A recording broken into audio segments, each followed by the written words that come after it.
It felt impossible the moment I saw her standing beside the polished grand piano, smiling gently at the little girl holding my daughter's hand. For a heartbeat, the years disappeared, and I was no longer a father trying to enroll his child in piano lessons. I was the young man whose future had shattered when the only woman he had ever planned to marry walked away without a goodbye.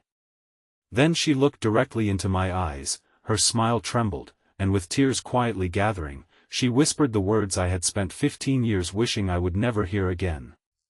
She had never forgotten me. If you believe kindness, forgiveness, hope, and second chances can change lives, please take a moment to like this video, leave a thoughtful comment, share it with someone who needs encouragement today, and subscribe to our channel so you can continue sharing these emotional journeys with our community. Graham Mercer had long accepted that some questions would never be answered. At 43, his life revolved around raising his 10-year-old daughter, Nora, whose bright spirit somehow survived every hardship they had endured together. Graham had once imagined a very different future, one filled with music, laughter, and a woman named Celeste Rowan. They had met during college when she practiced the violin in an old conservatory while he repaired instruments to help pay tuition. Their dreams seemed perfectly matched. She wanted to perform across Europe, and he wanted to open a music restoration workshop where every broken instrument could find a second chance. For 3 beautiful years they planned a life together, believing love would overcome every obstacle. Then, one ordinary afternoon, Celeste disappeared. There had been no fight. No warning. No explanation beyond a brief handwritten note saying she could not stay and that Graham deserved someone better. Every attempt to reach her failed. Friends knew nothing. Her apartment was empty. Even her professors seemed surprised. Graham searched until his savings vanished and his hope faded into quiet resignation. Eventually, he folded the note into a small wooden box and promised himself he would never open it again. Life continued because it had to. Several years later, Graham married a warm-hearted elementary school teacher named Meredith. She knew about his broken heart but loved him without asking him to erase his past. Together they welcomed Nora into the world, filling their small home with laughter and music. Meredith often joked that their daughter hummed before she could speak. But happiness proved painfully fragile.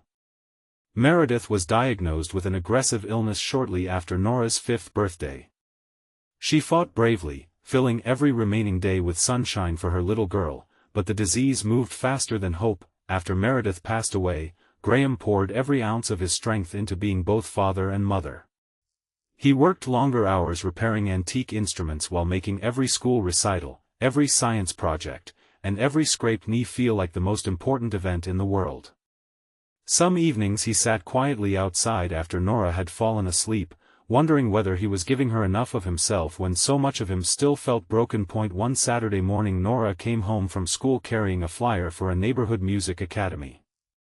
Her eyes sparkled with excitement as she explained that her teacher believed she had an exceptional ear for melodies. She begged for piano lessons. Graham hesitated because money was tight, but he remembered Meredith's belief that music could heal wounds words never could. The following week they visited the academy. That was where time stopped. The woman greeting new students wore a soft blue sweater and carried herself with the same quiet grace Graham remembered from years before. A few silver strands now framed her face, and life had etched gentle lines around her eyes, yet there was no mistaking Celeste Rowan. Neither spoke at first. Nora happily introduced herself while admiring the polished piano. Celeste knelt beside her with genuine warmth, asking about her favorite songs and what inspired her to learn. Only after Nora wandered toward another instrument did Celeste finally meet Graham's gaze. Her voice carried both relief and sorrow as she admitted she had never forgotten him. Graham felt emotions crash together with astonishing force. Anger, confusion, sadness, curiosity, and the ache of a love he believed had long been buried all surged back at once. He wanted answers. He wanted to leave. Most of all, he wanted to protect the peaceful life he had built with his daughter. Despite everything, Nora adored Celeste immediately. The first lesson confirmed why. Celeste never rushed children. She celebrated tiny victories with genuine enthusiasm and treated every mistake as another step toward confidence. Nora came home smiling after each lesson, eager to practice until her fingers grew tired. Graham watched from a distance, grateful for his daughter's happiness while struggling with the memories each lesson awakened. Weeks passed before Celeste finally asked if Graham would allow her a few minutes to explain what had happened all those years ago. He nearly refused. Yet something in her expression was not defensive or expectant. It simply looked exhausted from carrying a burden too long. They sat on a bench outside the academy beneath bright autumn sunshine while children laughed nearby. Celeste explained that shortly before graduation, her mother had suffered a catastrophic stroke while visiting relatives overseas. Doctors discovered additional complications that required years of specialized treatment unavailable at home. Celeste's father had abandoned the family long before, leaving her as the only person capable of caring for her mother. During that chaotic period she also learned that Graham had secretly sold his prized vintage guitar to help pay for her audition tour. Instead of feeling grateful, she felt consumed by guilt. She believed she had become an anchor pulling him away from his own future. Then another devastating misunderstanding occurred. A family acquaintance falsely claimed Graham had accepted a prestigious apprenticeship in another state and intended to end their relationship gently after graduation. Already overwhelmed by fear and responsibility, Celeste believed she was standing in the way of his dreams. Convinced leaving would spare him greater pain, she departed with her mother before ever discovering the truth. Graham listened in stunned silence. He confessed he had never accepted that apprenticeship because he wanted to build their future together instead. The opportunity disappeared shortly after Celeste vanished.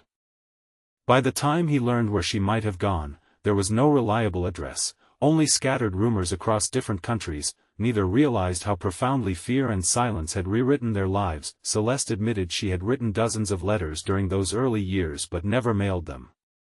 Every month she intended to reach out. Every month she convinced herself Graham had surely moved on and deserved happiness free from old wounds. By the time she finally returned home after her mother's passing, she learned Graham was married with a young daughter. Respecting his new life, she stayed away. When she spoke Meredith's name, Graham noticed sincere admiration rather than jealousy. Celeste quietly admitted she had attended Meredith's public memorial service from the back row without introducing herself. She simply wanted to honor the woman who had loved the man she once loved. Graham had never known. The conversation ended without dramatic reconciliation. Some hurts could not disappear in one afternoon, yet understanding began replacing bitterness. Over the following months Graham observed Celeste through Nora's growing confidence. His daughter transformed from a shy child afraid of mistakes into a young musician eager to perform at school assemblies. Celeste constantly reminded every student that perfection mattered less than courage. Graham realized she taught far more than music. One afternoon Nora surprised both adults by asking why they always looked sad whenever they smiled at each other. Children often noticed truths adults tried hardest to hide. Instead of inventing excuses, Graham simply explained that sometimes people who cared deeply for one another made mistakes they wished they could undo. Nora considered that answer thoughtfully before replying that mistakes were easier to fix when people stopped pretending they were strangers. Her innocent wisdom lingered long after the conversation ended. Winter gradually gave way to spring, bringing longer afternoons filled with sunlight and blooming gardens surrounding the academy. Graham found himself helping repair old pianos for the school without charging labor costs. Celeste volunteered extra lessons for children whose families could not afford tuition. Together they quietly rebuilt trust through kindness rather than promises. One afternoon an elderly woman entered the workshop carrying an old violin. She introduced herself as Eleanor Whitmore, the retired conservatory administrator who had known both Graham and Celeste decades earlier. After watching them work side by side, she confessed something she had carried with shame for years. She had been the person who accidentally fueled the misunderstanding. Believing she was encouraging Celeste to pursue international opportunities, Eleanor had repeated inaccurate information about Graham's supposed apprenticeship before verifying it. She never imagined her careless assumption would separate two people who loved each other so deeply. Tears filled her eyes as she apologized. Neither Graham nor Celeste blamed her completely. They realized their tragedy had not been caused by one rumor alone but by fear, pride, and the belief that silence protected the people they loved. Forgiveness became easier once everyone accepted responsibility. Months later the academy organized a daytime community recital in the town square. Families gathered beneath bright skies while children performed songs they had practiced for months. Nora insisted her father sit in the front row where she could see him smiling. As she played her final piece, Graham noticed something remarkable. Meredith had always believed music revealed what words could not. Listening to Nora perform with confidence, guided by the woman who had once broken his heart, Graham no longer felt trapped between past and present. Instead he felt gratitude. Life had not followed the path he expected, but every painful turn had shaped the compassionate father he had become and the resilient woman Celeste had become. After the applause faded, Nora ran into Graham's arms before reaching for Celeste's hand. Without hesitation she placed their hands together. Neither adult knew what to say. They simply laughed through grateful tears while sunlight warmed their faces. Healing did not erase the past. It honored it by refusing to let pain have the final word. Graham and Celeste never tried to recreate the people they had once been. Too much life had happened. Too much love had been shared with others who deserved lasting respect. Instead they slowly discovered a quieter, deeper relationship built on honesty rather than youthful certainty. Meredith's memory remained a treasured part of Graham's life, and Celeste never asked him to set it aside. She admired the woman whose love had helped him survive unimaginable loss, just as Graham honored the sacrifices Celeste had made for her family. Nora often joked that learning piano had somehow tuned more than musical instruments. It had tuned broken hearts that had spent years believing they could never play beautiful melodies again. Before we reach the end of this story, we'd love to hear from you. Have you ever forgiven someone after finally learning the truth, or do you believe some misunderstandings leave scars that never completely fade? Please leave a meaningful comment sharing your thoughts and the lesson this story reminded you of. Years later, whenever visitors entered the academy, they often paused at a framed photograph near the entrance. It showed a smiling girl seated proudly at a grand piano, her father standing beside her, and her beloved teacher looking on with unmistakable warmth. Few knew the history behind that simple picture. Fewer still understood how much courage, grief, patience, and forgiveness it represented. But everyone who saw it sensed something powerful. Some hearts break because love ends. Others break because love is never given the chance to explain itself. Yet even the deepest wounds can become places where compassion grows, if people are willing to replace assumptions with truth and resentment with grace. If this story touched your heart, please like this video, leave a meaningful comment, share it with someone who needs hope today, and subscribe to our channel so you never miss another emotional journey. May this reminder stay with you long after the final note fades. Sometimes the greatest second chance is not finding the love you lost, but finding the courage to forgive the silence that once kept you apart.